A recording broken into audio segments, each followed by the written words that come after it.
Mamangi video dane amuk thalamus solution gidana ko thalamus ki question ama tawraga khoido aduna hojik amuk thalamus tagi makha thalamus tagi am hora ase pangasi gi topic se ko thalamus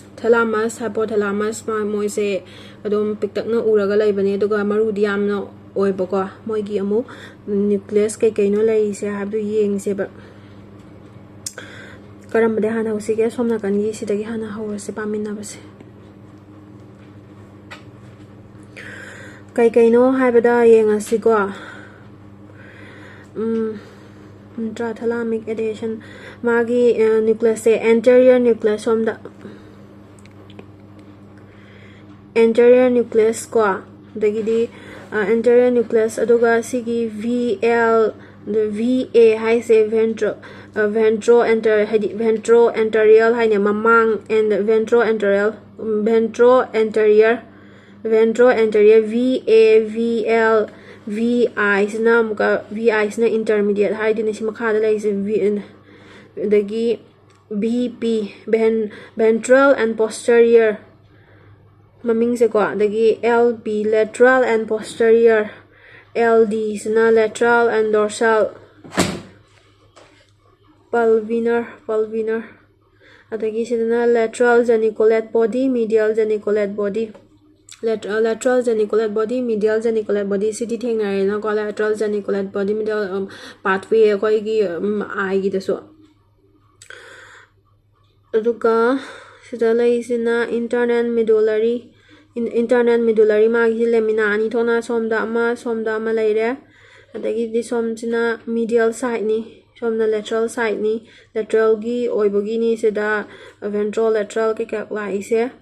masaksi ka khanga se aduga ma se kari kamai tawge habda makha dang parak se somna kangi samu yeng se anterior hujiki somda laibedo somda mamai somda on ki baini sina somda on ki baini magi nucleus thalamus ki nucleus ne bako simayam sing se mai maming sing se BA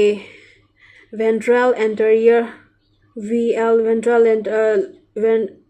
ventral lateral BP sisu ventral posterior lai yeba maming se ko aduga BPL ventral posterior and lateral haiduni ne dagi BPM sina ventral posterior medial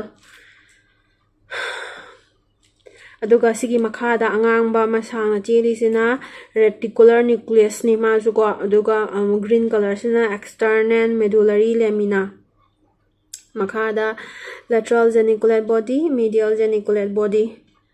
sigi mayam se masak se ure dana ko sidi khoina phaba ma change pharaga magi function do kamaina question da la e habado yeng se ba cerebrum gi motor cortex somatosensory area lai khredana ko aduga huziki thalamus siga magi samnarak pado kai na samna habado adu do yeng se aduga sida 3 1 2 laibado 2 1 3 la ise horen connect to bogi lambi si yek panungai nam ni ko area number 6 ka karamba ga samnare sida VA ventral anterior nucleus siga samnare ko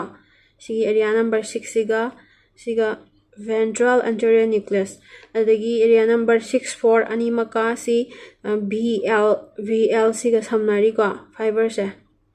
ventral lateral adagi area number 2 ga 1 ga anima karamba samnai BPL ventral posterior lateral area number 3 gana kargam samnai BPM ventral posterior medial moisi samnai ko mathakka dorsal column medial lemniscus MLJ adudagi isu kari da laino BPL sida o ngasagi koina mamangi dorsal column track ki da su lakibado thalamus ki BPL da yor kibado thalamus karma nucleus yor a BPL da yor a tawbado aduduni si kar thalamus ki area lakibado spinothalamic tract da su BPL yor kitana animak ngasagi mamangi track pa bakanda aduduni mamangi video di awbado adugi thalamus ki BPL nucleus to sisineba dudi pare ba haidi mamangi video gi de yaw gi ba nucleus study pikna just thalamus aina to sida su thalamus ki BPL nucleus aina sida yor crisis spinothalamic tract su sida su thalamus sisu BPL nucleus ta la khaido dorsal column tract si ꯑꯗꯨꯅꯤ ꯁꯤ ꯂꯥꯛꯏꯁꯤꯗ ꯁꯝꯅ ꯌꯦꯛꯄꯅꯦ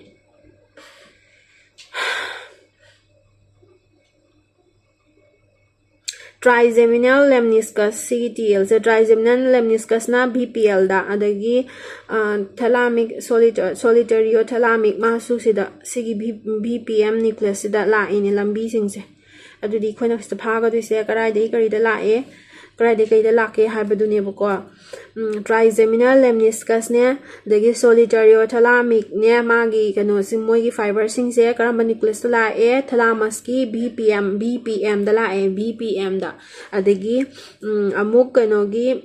dorsal column medial lemniscus ka adagi spinothalamic tract gi mogi fiber sing du su la aga karamba thalamus ki karamba nucleus ta yore e habida mana BPL da adagi amu BPL dai karai this le sensory somatosensory area number 2 ga 1 ga da ko adagi amu BPM na karamba da chale 3 da chale haiba ko adagi dentate ki sarukna mukari da la e mana amu VL da lakpa V and the ventral lateral da mana muk aduna motor area number 4 ga 6 kada adagi globus pallidus tagi lakpa fiber sukari da chatle thalamus ki V ventral anterior nucleus ta la e aduga mu area number 6 la e haiba ko sima laire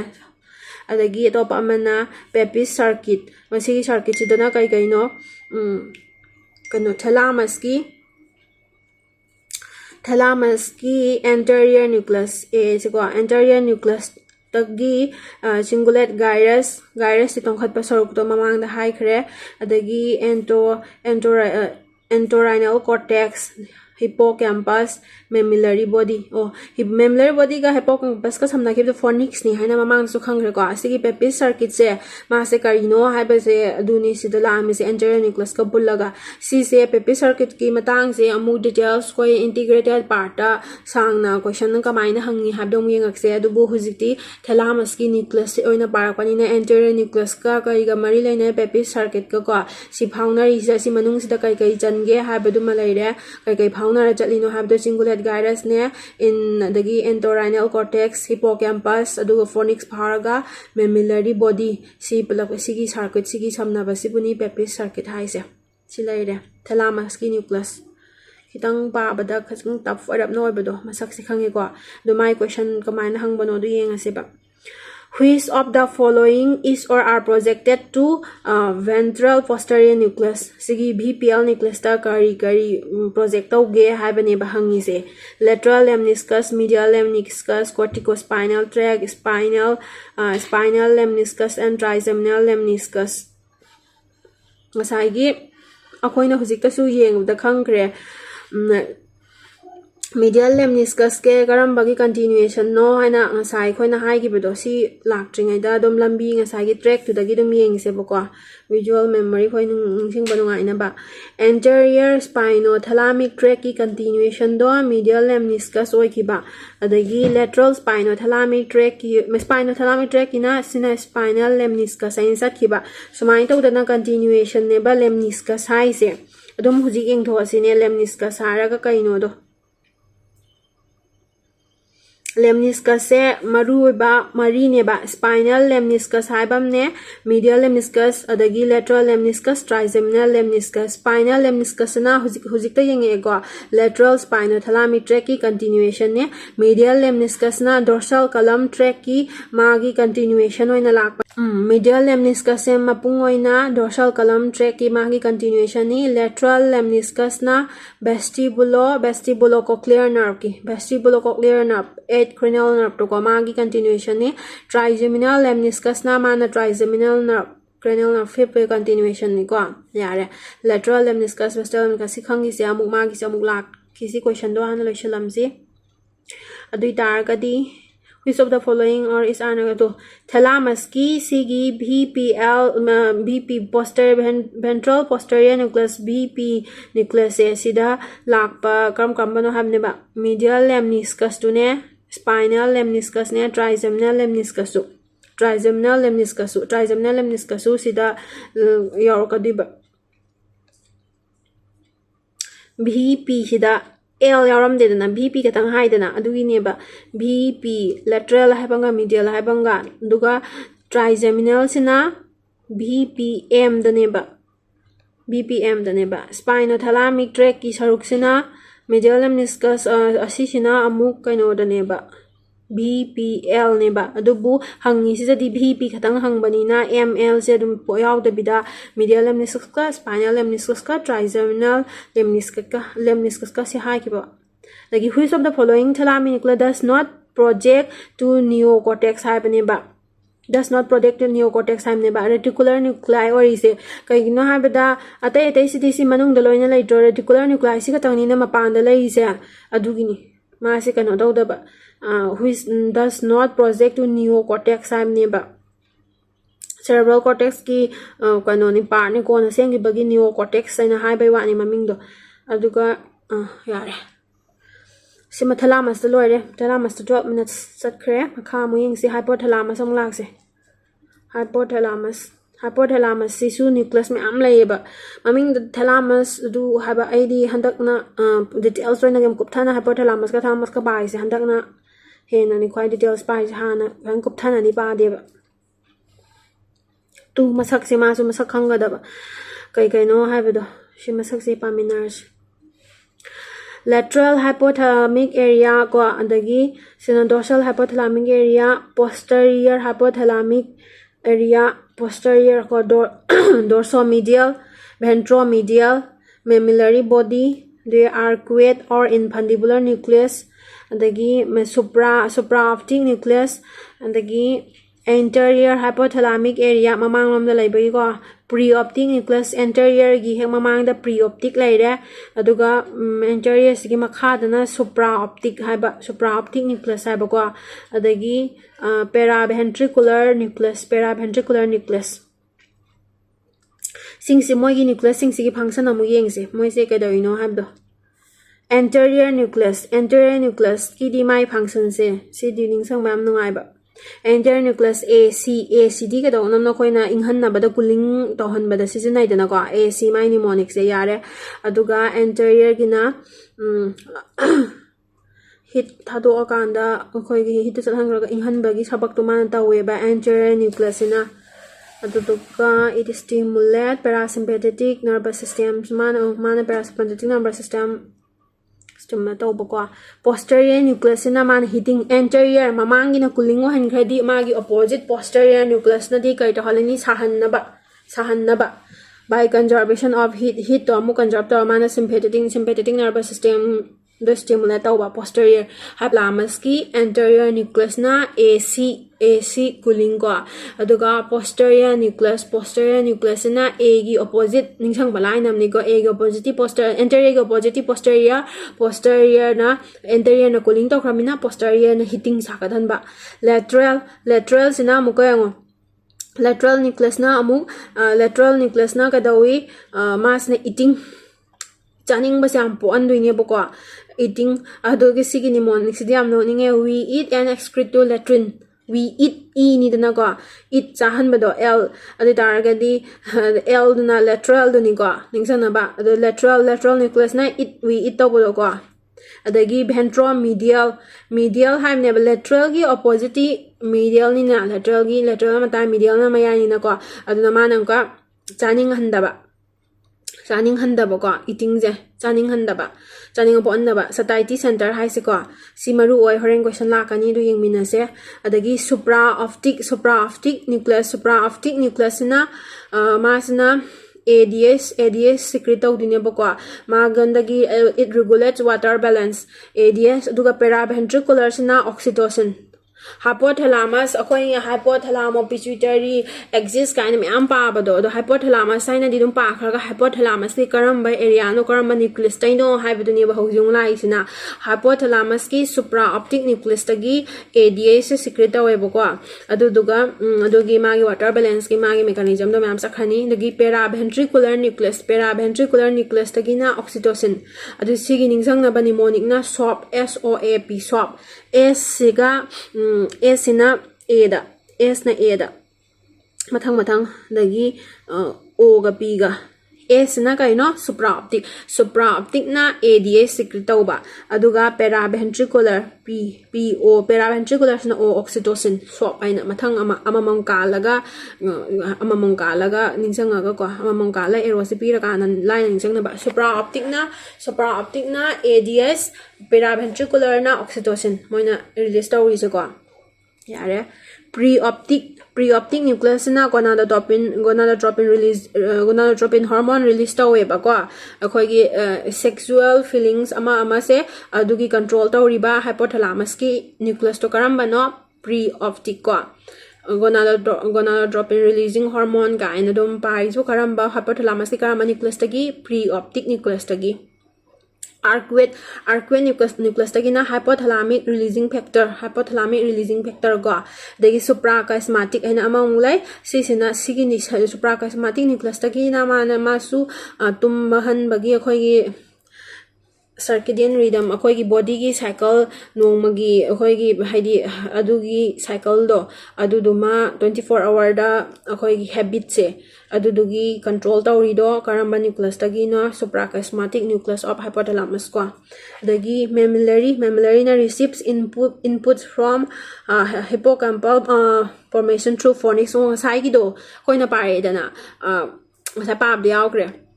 hippocampus ka mammillary body ga karamba na fauna hale habita phonics na fauna hale hydra adu mammillary dana mana hippocampus tagi information do through phonics ko receive tawe habane input information do lakpu halak prodo dorsomedial nucleus na masna obesity gumba dagi severe behavior adugumbaga mari leina bakwa masina dorsomedial nucleus na ohen bado aduna nucleus kai maming khange duga magi question ama mangonda hangba question recent oina hangba question pase a 5-year-old man demonstrate persistent food seeking behavior dum chage da high level ko he is obese and his mother reports that he sometimes exhibit aggressive and bizarre behavior. This clinical may be lesion at which of the hypothalamic nucleus karambagi nucleus tano haibane bako sida food seeking hai pasida khoi se amna chaning badi oiduine ba handabagi kanu chaning handabado po anda taragadi automatically chaninga kaduna tro aduna chaning daba po an ba center do question jida hangi se kai haba these clinical findings can be explained by lesion na misok kaduine ba ko lesion in which of the following hypothalamic nuclei habne ba chaning hande habne ba chaning handa control tawna ba saruk to yaw tragadi automatically chaning hanga duini dana adu so easy di karam ba saruk ta tare chaning ba po anda ba chaning ba po aloi da ba saruk to da sok khrabani na dom chaning ba do pokla ka da wani da kari gumba chaning ba po an ba lateral nucleus da so am taragadi ma se chaning thakning ba pokla oidai ne ba chaning ga da ba nucleus to ado chaning handa ba nucleus chaning ba po an da ba nucleus so abani na dom chaning ga lai dunia ba opposite to adu gi ni ventromedial hai ja mai question khwang je ai ding kharmit ngawani na hojik su lateral tak a hai do ngatang ga adu mai na khan be ade ba kok se khar sina ga dam ne ba ko hypothalamus ka loi pada 20 minutes loi khre lemniscus se lois yokshan lamagi kitang aduga amuk lemniscus auditory pathway kitang yokshan lamagi duga lois lagi mathang da amuk phasana ama atopa topic ama mu gyan tam pase hobi pa da bida lemniscus hosi hai ko trigeminal lemniscus to trigeminal gi se bhape param je trigeminal nuclei midbrain pons medulla trigeminal hanadai parla a spinal nucleus trigeminal se kano do ophthalmic division maxillary division mandibular division ma do khaido a magi supplies na karai no sensory supply to the face ne except area over angle or mandible which is supplied by a great auricular nerve si khangam bai wani do ko magi trigeminal nuclei se mari ne ahum amana sensory ni amana motor ni motors na motor gi saruk sina pons lai ba aduga ahum sensory gi saruk sina mesencephalic nucleus sip sensory nucleus spinal nucleus spinal nucleus ki saruk na swai da laiba mesencephaltic nucleus ina sigi mathak wai da laire adagi amana chip or principal sensory nucleus ina sida laire sina sensory gi nucleus ahum ni ko trigeminal nerve division su ahum laiba nucleus su sensory nucleus na ahum laiba mesencephalic nucleus chip sensory nucleus spinal nucleus ai ba mako trigeminal lemniscus ki manung dani duga sigi lemniscus ti madi mari continuation de na sigi lapsena la akana nucleus me am sagi phawdorak pa fibers khaido ka khalak pa dunia basida trigeminal lemniscus size sina trigeminal nerve ki nerve supply ni da ma sensory supply do karai da dawi habada muscle mai gi saruk ta loin taw duine ba except angle of the mandible sigi matai ani siga taw de ba tai mai gi sensory supply di motor na te ko motor gi di akoina muscle of mastication kai na mangi video da pa khredana aduna da ba sensory supply mai the sense point of power by sensory supply se loina mak se trigeminal nerve na supply tawi except sigi angle of mandible se ko angle of mandible se which is supplied by great auricular nerve great auriculotemporal nerve ko yare trigeminal nerve aduga auditory pathway exam da hangba auditory pathway se pass auditory pathway se param se ba khoina nakong sina makon hobam thar kan tar kan da brain de yor ka duni na adugi nakong dagi changa ani external ear dagi changa ani middle ear aduga inner ear yor akanda organ of corti da ko organ of corti gi inner hair cell outer hair cell mo am da receive tawre mo so receptor ni na ko aduduga spiral ganglion kano cochlea gi wall leiba spiral ganglion si power ka la e adudagi di auditory nerves da amuk power la e cochlear gi nucleus la e cochlear nucleus dagi amuk karam da chat khare to si cochlear nucleus dagi ama somda la e to